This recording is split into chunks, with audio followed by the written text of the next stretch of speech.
Tadi semalam kalian bertemu dengan Haikal, tanya mama saat kami menikmati sarapan pagi. Alina saja, aku enggak. Kalau saat itu aku bertemu dengan dia, akan aku hajar dia habis-habisan, ujar Bang Aldi geram. Mana bisa bang, di tempat umum kayak gitu. Lagian ada CCTV juga, nanti malah dilaporkan sama polisi lagi. Sudah, jangan bicarakan dia di meja makan. Papa jadi tidak berselera, ucap papa menghentikan pembahasan kami. Bang Aldi tidak lagi berucap. Ia memilih diam meskipun masih ingin mengeluarkan unek-uneknya. Begitupun denganku yang kembali menyuapi Safa. Melihat Safa, aku jadi teringat pada boneka-boneka semalam, di mana aku akan menyimpannya. Di kamar Safa pasti akan penuh. Di kamar bermain apalagi. Sudah banyak boneka dan bermacam mainan di sana. Mungkin akan menyimpan 1 atau 2 saja boneka pupunya Safa di sana untuk pelengkap koleksi. Mama mau bantu Alina gak? Bantu apa Al? Berikan boneka yang Alina bawa semalam ke panti asuhan. Lumayan kan buat hadiah anak-anak di sana. Disimpan di rumah juga untuk apa? Safa tidak akan mau memainkan yang lain kalau sudah ada yang dia sayang. Tuturku menjelaskan. Mama bersedia dan aku merasa lega. Waktu sudah pukul 7. Aku harus bersiap pergi ke pabrik untuk kembali bekerja. Sebenarnya sudah malas, tapi masih ada yang harus aku bereskan di sana. Setidaknya aku akan berada di pabrik sampai pesta nanti, di mana semua orang akan tahu siapa Alina sebenarnya. Aku berangkat ya, sayang. Jangan nakal main sama Oma, oke? Kataku, mengelus pucuk kepala Safa. Gadisku mengangguk dengan sebelah tangan menyuapkan buah apel, sedangkan tangan satunya lagi memeluk Popo. Mau abang antar Al? Gak usah bang, makasih. Alina sudah menelepon Adi tadi. Aku menolak tawaran kakakku itu.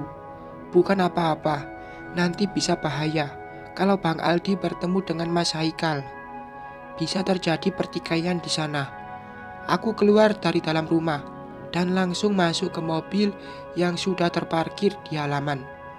Adi sudah berada di tempat tepat waktu. Pagi Non, pagi Adi. Langsung berangkat ya, aku akan telat kayaknya. Baik Non. Adi mulai melajukan mobil membelah jalanan ibu kota yang sudah padat.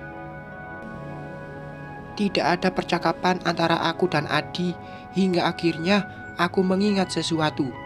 Pak Gunawan, haruskah aku bertanya pada Adi? Apa dia akan tahu? Coba saja. Iya Non, kamu tahu Pak Gunawan, teman papa? Adi melirikku sekilas dari kaca spion depan. Tahu Non, tahu anaknya, tanyaku, membuat Adi sedikit memelankan laju mobil. Kenapa Non Alina menanyakan anak Pak Gunawan? Semalam Pak Gunawan datang lagi. Kayaknya ya mereka masih mau menjodohkan aku dengan anak Pak Gunawan itu deh. Aku juga heran, apa laki-laki itu tidak laku-laku hingga masih sendiri sampai saat ini. Masa gak laku, Non?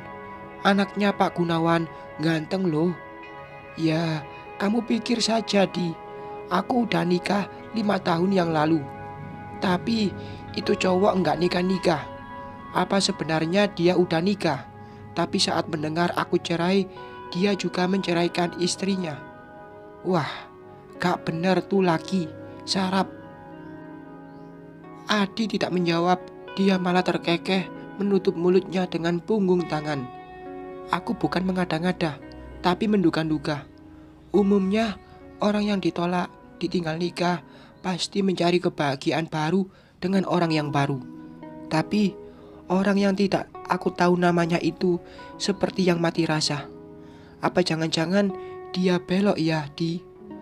Hahaha, si Non ada-ada saja. Sudah sampai tuh.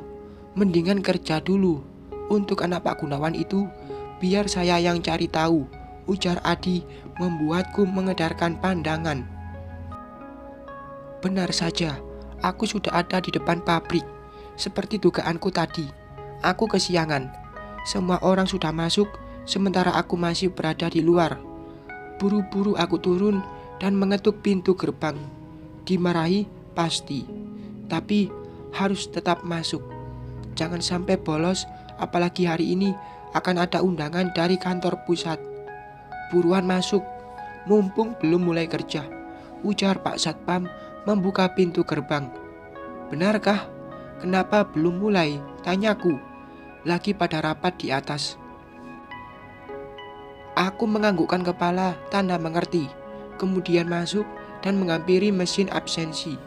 Setelahnya, aku menarik napas dalam sebelum masuk ke dalam pabrik. Menyiapkan mental, karena pasti akan disoraki oleh teman-teman satu produksi. Bismillahirrohmanirrohim, ucapku, seraya melangkahkan kaki.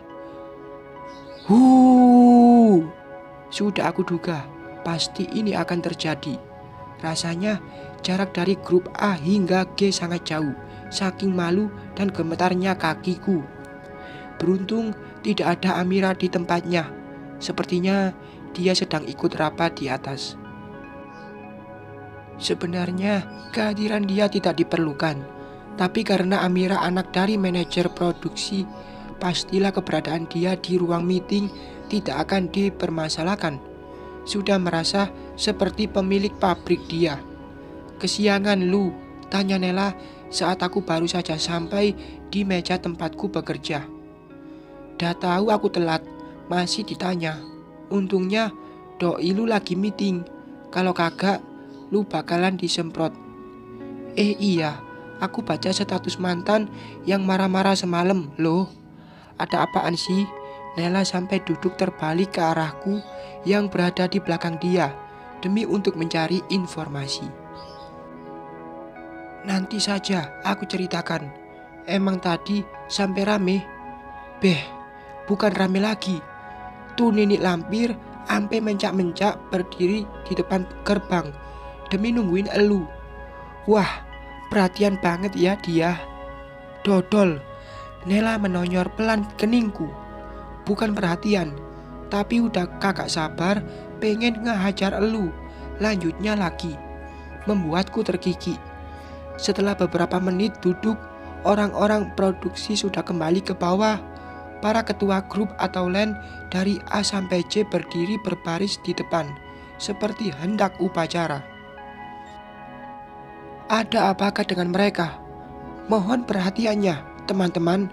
Mbak Anita selaku supervisor line H bertepuk tangan menyuruh kami diam. Wanita yang selalu tampil cantik dengan kaca minusnya itu kemudian naik ke atas meja yang dipenuhi oleh baju-baju yang sudah jadi. Ia berdiri di sana dengan wajah berseri. Tolong matikan mesinnya, suruhnya lagi, membuat ruangan menjadi hening. Aku memperhatikan setiap gerak tubuh buah dan bibirnya. Tak ingin ketinggalan apa yang disampaikan dia. Jadi 2 hari lagi PT AA Garment akan mengadakan pesta hari jadinya yang ke-20 tahun. Dan sepanjang sejarah berdirinya perusahaan garment ini, baru sekarang sang pemilik mengundang operator sewing untuk ikut hadir dalam pesta istimewa ini, yang biasanya hanya dihadiri orang-orang penting, petinggi perusahaan, orang-orang yang memakai jas doang, sepatu mengkilap. Ye kan, sekarang dibawa sama rakyat jelatannya juga. Riuh gelak tawa serta tepuk tangan memenuhi ruangan, termasuk aku yang terbawa suasana ikut tersenyum. Tapi tidak semuanya. Yah, ucapan Mbak Anita disambut sedih oleh sebagian orang. Hanya ada satu line atau satu grup saja yang dibawa ke gedung gedung pesta sebagai bentuk apresiasi karena selama setahun ini menghasilkan target produksi paling tinggi, yaitu lainnya Bapak Haikal. Wajah bangga diperlihatkan mantan suamiku itu dengan ekspresi senang Mas Haikal sampai menepuk dada saat namanya disebut Mbak Anita. Berbanggalah Mas, sebelum nanti kamu akan terpuruk karena penyesalan. Mbak Anita menyudahi pengumumannya, lalu memberikan kartu undangan kepada Mas Haikal. Pria itu pun langsung membagikan kertas itu kepada kami dengan cara estafet dari depan ke belakang.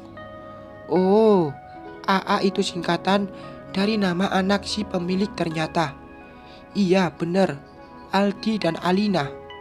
Kok ada nama si Alinanya? Iya ya, nama panjangnya sama lagi, kayak si Alina di sini. Suara-suara itu aku dengar saat mereka membaca kata per kata yang ada pada undangan. Rasa heran bukan hanya dirasakan teman-teman satu grupku, tapi juga dia yang saat ini tengah menyerotiku dengan aneh.